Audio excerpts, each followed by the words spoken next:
Welcome to smart world पीके। मेरा नाम है शाहिद गफूर और आज है हमारी एडोब फोटोशॉप की क्लास नंबर 4 जिसका टाइटल है लेयर्स पैनल। जी हाँ, आज की क्लास में हम डिस्कस करेंगे लेयर्स पैनल को और इंशाल्लाह बहुत ही डिटेल के साथ डिस्कस करेंगे। तो आइए फिर स्टार्ट करते हैं। जैसा कि हम पिछली क्लासेस में डिस्कस कर चुके हैं कि जो हमारे पास एडोब फोटोशॉप है एक इमेज बेस्ड सॉफ्टवेयर है। इसमें हमें कोई भी डिज़ाइन बनाना हो या कोई भी काम करना हो तो वो हमें अलग-अलग लेयर्स पर करना पड़ता है और इसलिए हम इसको एक लेयर बेस्ड सॉफ्टवेयर का भी नाम दे सकते हैं।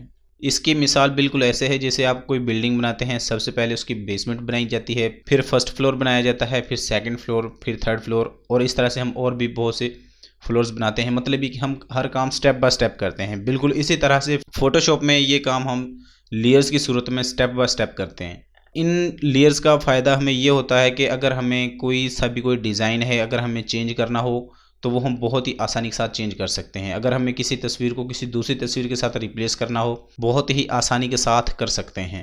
जी, तो हम आ चुके हैं फ़ोटोशॉप के मेन इंटरफेस पर और जो आपके पास लेयर्स पैनल है वो आपको मिलेगा यहाँ आपके पास प्रॉपर्टीज़ पैनल में यहाँ पर मिलेगा। और अगर आपको पैनल ये यहाँ से ना मिल रहा हो तो आप जाएं विंडो के मेन्यू में। विंडो के मेन्यू में आपको हर वो पैनल मिल जाएगा जिस पर आप काम करना चाहते हो। यहाँ पर आप देख सकते हैं कि हमारे पास लेयर्स के नाम से यहाँ पर एक पैनल मौजूद है। जिसे हम यहाँ पर क्लिक करते हैं हमारे पास वही पैनल ओपन हो जाता है जो हमारे पास यहाँ इन प्रॉपर्टीज़ पैनल में मौजूद था। और इसका जो शॉर्टकट है वो है F7। अगर आप अपने कीबोर्ड से F7 प्रेस करते हैं तब भी ये जो आपके पास लेयर पैनल है ये ओपन हो जाएगा। अगर आप दोबारा प्रेस करेंगे तो ये जो लेयर पैनल है यहाँ से गायब हो जाएगा। आज हमने डिस्कस करना है इस लेयर पैनल को। बाय डिफ़ॉल्ट जब आप फोटोशॉप को ओपन करते हैं आपके पास लेयर पैनल में बाय डिफ़ॉल्ट एक बैकग्राउंड लेयर मौजूद होती है और आप यहाँ पर देख सकते हैं कि ये अभी लॉक्ड है। अगर आप इस लेयर पर काम करना चाहते हैं तो आपको इस लेयर को पहले अनलॉक करना होगा। अब इस लेयर को अनलॉक करने के कई तरीक़ेकार हैं। सबसे पहला तरीका तो ये है कि आप अपने कैनवस पर कहीं भी क्लिक करके इसको थोड़ा सा लेफ़्ट या राइट अप एंड डाउन अगर मूव करें तो आपके पास एक पॉपअप विंडो ओपन हो जाती है। यहाँ इसमें लिखा हुआ है जो आपके पास सिलेक्टेड लेयर है ये इस वक्त बैकग्राउंड लेयर है, आप इस पर कोई चेंजेस नहीं कर सकते। अगर आप इस पर कोई चेंजिंग करना चाहते हैं तो पहले इसको नॉर्मल लेयर में कन्वर्ट करें। नॉर्मल लेयर में कन्वर्ट करने के लिए यहाँ पर आपके पास ऑप्शन है कन्वर्ट टू नॉर्मल लेयर। जैसे आप कन्वर्ट टू नॉर्मल लेयर करेंगे तो आपके पास ये जो लेयर है यहाँ से अनलॉक हो जाएगी और अब ये जो लेयर है आपके पास एक नॉर्मल लेयर बन चुकी है। अब आप जो चाहें यहाँ पर काम कर सकते हैं। इसके बाद इसको अनलॉक करने का तरीका एक ये है कि अगर आप यहाँ लॉक के बटन पर माउस की मदद से अगर एक बार क्लिक कर दें तब भी जो आपकी ये जो लेयर है यहाँ से अनलॉक हो जाती है। मैं यहाँ से अंडू कर देता हूँ इसको दोबारा से। और जो तीसरा इसका तरीका है वो ये है कि अगर आप अपनी इस लेयर पर डबल क्लिक करें तब आपके पास एक पॉपअप विंडो ओपन होती है। यहाँ आप अपनी लेयर को कोई भी नाम दे सकते हैं। जैसे यहाँ पर लेयर 0 है, आप यहाँ पर अपनी मर्ज़ी का कोई भी नाम दे सकते हैं। अब यहाँ से नाम देने के बाद यहाँ से आपने इसको ओके करना है। जैसे ही आप इसको ओके करेंगे आपके पास ये जो लेयर है नॉर्मल लेयर में कन्वर्ट हो जाएगी। कोई भी लेयर हो उसमें 3 से 4 ऑप्शंस मौजूद होते हैं। पहला ऑप्शन तो ये है कि जब आप किसी भी लेयर को सिलेक्ट करते हैं सिलेक्टेड जो लेयर होती है उसका जो कलर है वो थोड़ा सा लाइट ग्रे हो जाता है। दूसरा यहाँ पर आप देख सकते हैं कि आपके पास लेयर के नाम का ऑप्शन है। आप यहाँ पर अगर डबल क्लिक करें तो आप यहाँ से अपनी लेयर का नाम चेंज कर सकते हैं। जैसे ही मेरे पास अभी बैकग्राउंड लेयर है मैं इसको नाम दे देता हूँ बैकग्राउंड का और ये इसको मैं ओके कर देता हूँ। अब देख सकते हैं यहाँ पर बहुत ही आसानी के साथ मैंने अपनी जो लेयर है इसका नाम चेंज कर लिया है। आप इस तरह से यहाँ पर अपनी मर्ज़ी का कोई भी नाम रख सकते हैं। इन लेयर्स को नाम देने का फ़ायदा बेसिकली ये होता है ताकि हमें पता चलता रहे कि हमने कौन सी लेयर पर कौन सा काम किया है और हम आसानी के साथ अगर उसको चेंज करना चाहें तो उसको बाद में चेंज कर सकते हैं।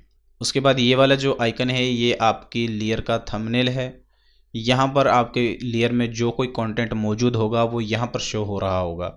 इसके साथ ही एक ऑप्शन और मौजूद है आई का। अगर आप आई के इस ऑप्शन पर क्लिक करते हैं जो आपकी जो लेयर है इसमें जो कंटेंट होगा वो यहाँ से ऑफ हो जाएगा। अगर आप इस पर दोबारा क्लिक करते हैं तो आपकी जो लेयर है उस पर जो कंटेंट होगा वो दोबारा से शो हो जाएगा। आइकन की मदद से अपनी जो लेयर का कंटेंट है उसको आप शो भी कर सकते हैं। अगर आप उसको हाइड करना चाहें तो उसको हाइड भी कर सकते हैं।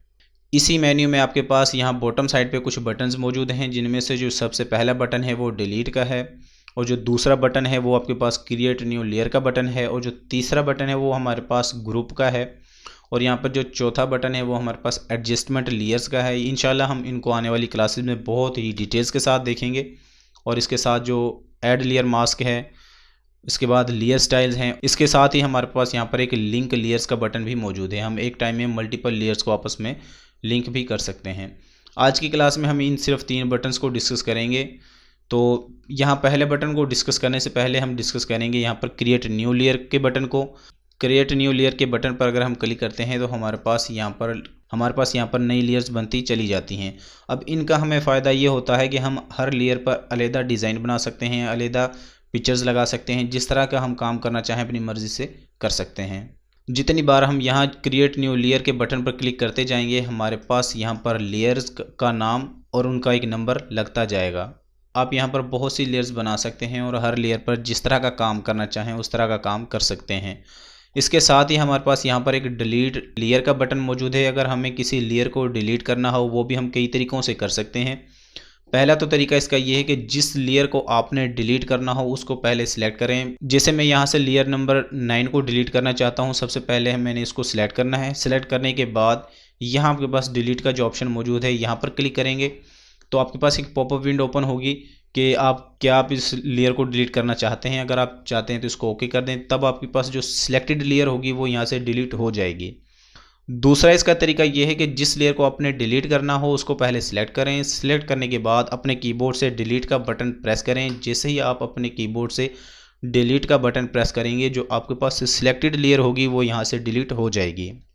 तीसरा इसका तरीका यह है कि अगर आपको किसी भी लेयर को डिलीट करना हो उसको पहले सिलेक्ट करें। सिलेक्ट करने के बाद यहाँ इस वाले आइकन पर ड्रैग एंड ड्रॉप करें। जैसे आप यहाँ पर ड्रैग एंड ड्रॉप करेंगे तब जो आपकी सिलेक्टेड लेयर होगी वो यहाँ से डिलीट हो जाएगी। तो ये कुछ बेसिक से तरीके हैं। अगर आपको किसी लेयर को डिलीट करना हो तो वो आप किस तरह से कर सकते हैं। आप एक टाइम में एक से ज़्यादा लेयर्स को भी डिलीट कर सकते हैं। इन लेयर्स को सिलेक्ट कर लेता हूँ यहाँ से कुछ यहाँ तक। अब मैं इनको डिलीट करना चाहता हूँ, यहाँ से ड्रैग एंड ड्रॉप करूँगा यहाँ पर, तो मेरे पास जो सिलेक्टेड लेयर्स होंगी वो यहाँ से डिलीट हो जाएंगी। अब यहाँ पर भी आप देख सकते हैं कि जो आपकी जो सिलेक्टेड लेयर है उसका जो कलर है अनसिलेक्टेड लेयर से थोड़ा सा मुख्तलिफ है। ये देखें, यहाँ से जिस आप लेयर को आप सिलेक्ट करेंगे उसका जो कलर है दूसरी लेयर से मुख्तलिफ हो जाएगा। तीसरा जो हमारे पास यहाँ पर बटन मौजूद है वो ग्रुप का बटन मौजूद है। आप कई तरह से ग्रुप कर सकते हैं। पहला जो तरीका ये है वो ये है कि अगर आप अपने कीबोर्ड से Ctrl+G प्रेस करेंगे तब भी आपके पास ग्रुप बन जाएगा।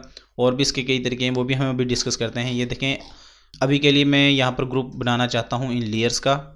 इस बैकग्राउंड लेयर के अलावा जितनी भी लेयर्स हैं इन लेयर्स का मैं एक ग्रुप बनाना चाहता हूँ। सबसे पहले मैंने इनको सिलेक्ट करना है। आप यहाँ पर सिलेक्ट इस तरह से कर सकते हैं। पहली लेयर को सिलेक्ट करें। सिलेक्ट करने के बाद जहाँ तक आपने जिन लेयर्स को सिलेक्ट करना है अपने कीबोर्ड से शिफ्ट का बटन होल्ड कर लें और वहाँ पर क्लिक करें तो आपके पास पहली और आखिरी लेयर के दरमियान जितनी भी लेयर्स होंगी वो तमाम के तमाम सिलेक्ट हो जाएंगी। अब आप अपने कीबोर्ड से जैसे आप Ctrl+G प्रेस करेंगे तब आपके पास यहाँ पर एक ग्रुप बन जाएगा और तमाम के तमाम लेयर्स यहाँ पर इस वाले ग्रुप में आ जाएंगे। आप यहाँ पर इस तरह से ग्रुप बना सकते हैं। दूसरा इसका तरीका ये है, जिन लेयर्स का आपने ग्रुप बनाना हो उनको सिलेक्ट करें। सिलेक्ट करने के बाद यहाँ इस वाले बटन पर लाके ड्रैग एंड ड्रॉप करें, तब भी आपके पास यहाँ पर एक ग्रुप बन जाएगा। अगर आपको पहले ग्रुप बनाना हो तो आप वो भी बना सकते हैं। यहाँ पर जैसे कि मैं यहाँ पर ग्रुप बना लेता हूँ। ये देखिए मेरे पास एक ग्रुप बन चुका है। इसको मैं सबसे टॉप पे कर लेता हूँ। ये जो मेरे पास अब लेयर्स हैं इनको मैं इस ग्रुप में ड्रैग एंड ड्रॉप कर दूँ तो बहुत ही आसानी के साथ आप इस तरह से ये काम भी कर सकते हैं। मैंने जिन लेयर्स को इस वाले फोल्डर में या इस वाले ग्रुप में रखना है उनको सबसे पहले सिलेक्ट करना है। सिलेक्ट करने के बाद यहाँ इस ग्रुप में मैंने उनको मूव कर देना है। जैसे मैं यहाँ पर मूव करूँगा मेरे पास जो सिलेक्टेड लेयर हैं वो तमाम के तमाम इस वाले ग्रुप में आ जाएंगे। आप इस तरह से भी इन लेयर्स को ग्रुप में रख सकते हैं। अब लेयर्स को यहाँ पर ग्रुप करने का फ़ायदा ये है कि आप एक टाइम में मल्टीपल लेयर्स को एडजस्ट कर सकते हैं। यहाँ पर आप आई बटन की मदद से जितनी भी लेयर्स हैं उनमें जो कंटेंट है उसको आप शो करना चाहें तो शो भी कर सकते हैं। अगर आप हाइड करना चाहें तो हाइड भी कर सकते हैं।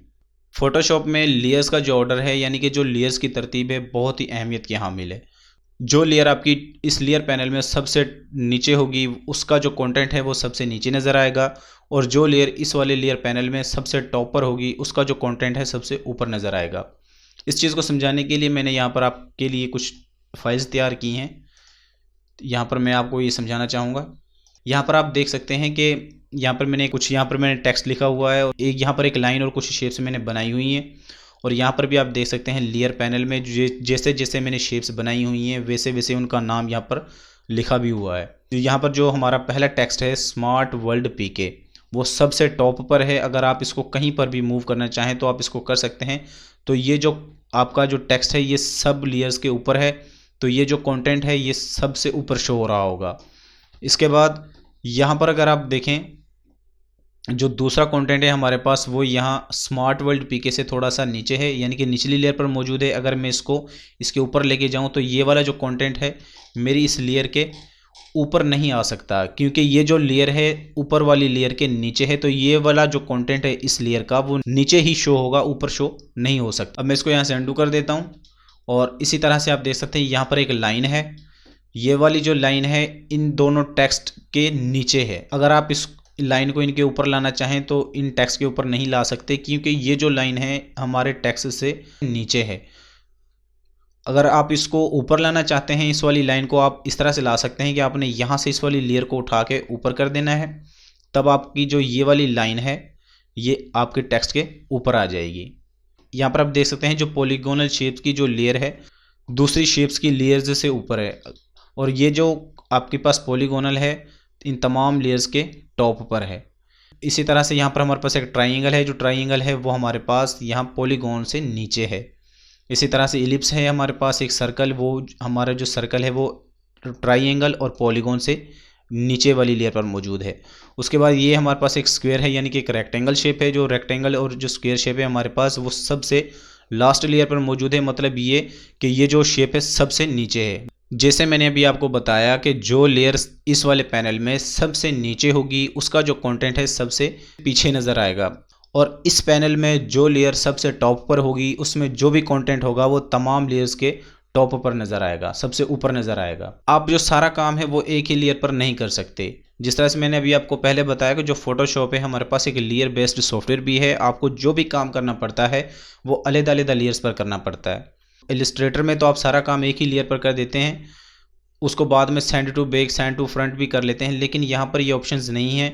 अगर आपको फोटोशॉप में इस तरह का काम करना पड़े तो आपको हर काम के लिए एक अलग लेयर लेनी पड़ेगी। यहाँ पर आप देख सकते हैं कि ये एक मैंने डॉक्यूमेंट पहले ही तैयार किया हुआ है। यहाँ पर मेरे पास सिर्फ 2 लेयर्स मौजूद हैं। एक बैकग्राउंड लेयर है, इसको मैं चाहूँ तो ऑफ भी कर सकता हूँ। तो आप देख सकते हैं यहाँ पर सिर्फ आपके पास शेप्स की एक लेयर रह जाएगी, और ये तमाम तर शेप्स हैं सिर्फ एक लेयर पर मौजूद हैं।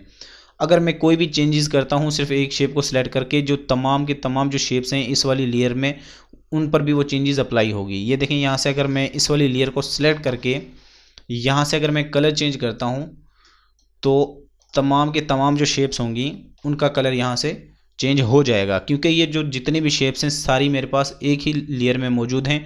अगर मैं किसी भी एक शेप को सिलेक्ट करता हूँ तब भी मेरे पास ये तमाम की तमाम शेप्स इकट्ठी सिलेक्ट होती हैं। अगर आप उन्हें इस तरह का कोई डिज़ाइन बनाना हो जिसमें आपके पास मल्टीपल शेप्स हों और आपको शेप्स हैं वो जो चेंज करनी हो या आगे पीछे करनी हो, उनको ट्रांसफॉर्म करना हो, तो मेक श्योर कि आप अलग-अलग लेयर्स पर ये काम करें। चूँकि ये काम है मैंने सारा एक लेयर पर किया है, तो इस वजह से मैं किसी भी एक सिंगल शेप को सिलेक्ट नहीं कर सकता। कोई भी अगर मैं चेंजेस अप्लाई करूँगा वो इन तमाम शेप्स पर अप्लाई होगी। अगर कोई कलर चेंज करना चाहूँ तो वो भी तमाम शेप्स का कलर चेंज होगा। अगर मैं इसको छोटा बड़ा करना चाहूँ तो एक शेप को सिलेक्ट करने के साथ जो दूसरी शेप्स हैं उनमें भी वो चेंजेस अप्लाई हो जाएंगी।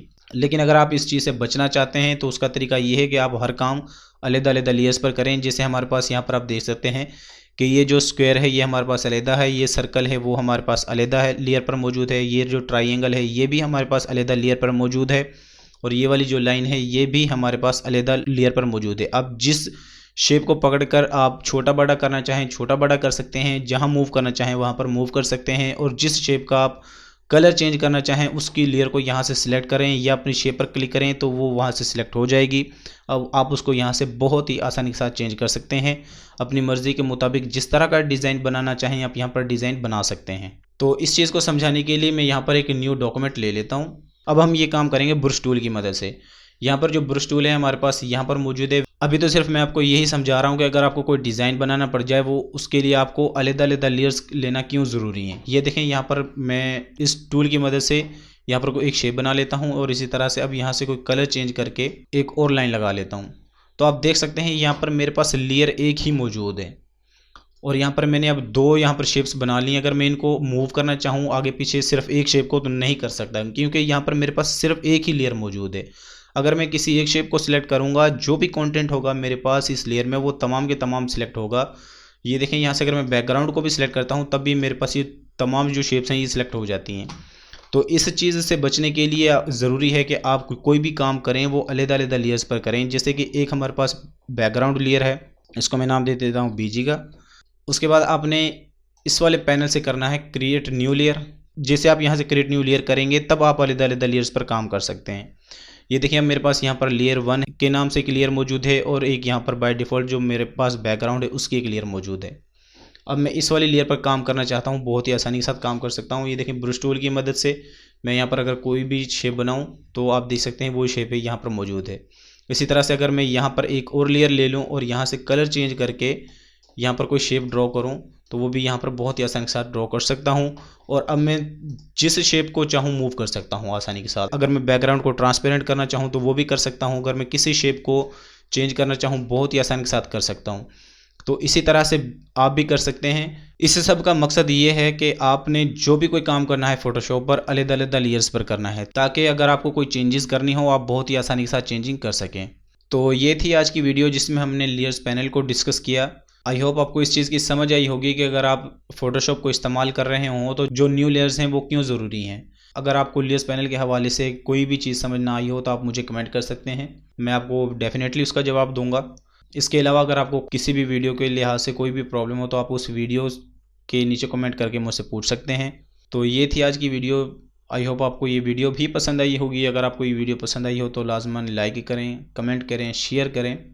और अगर अभी तक आपने मेरे चैनल को सब्सक्राइब नहीं किया तो सब्सक्राइब कर लें और साथ में बने हुए बेल आइकन को भी प्रेस कर दें ताकि जो लेटेस्ट वीडियोस हों उनकी नोटिफिकेशन आपको बर वक्त मिलती रहे। दुआ में याद रखिएगा, मिलते हैं नेक्स्ट वीडियो में।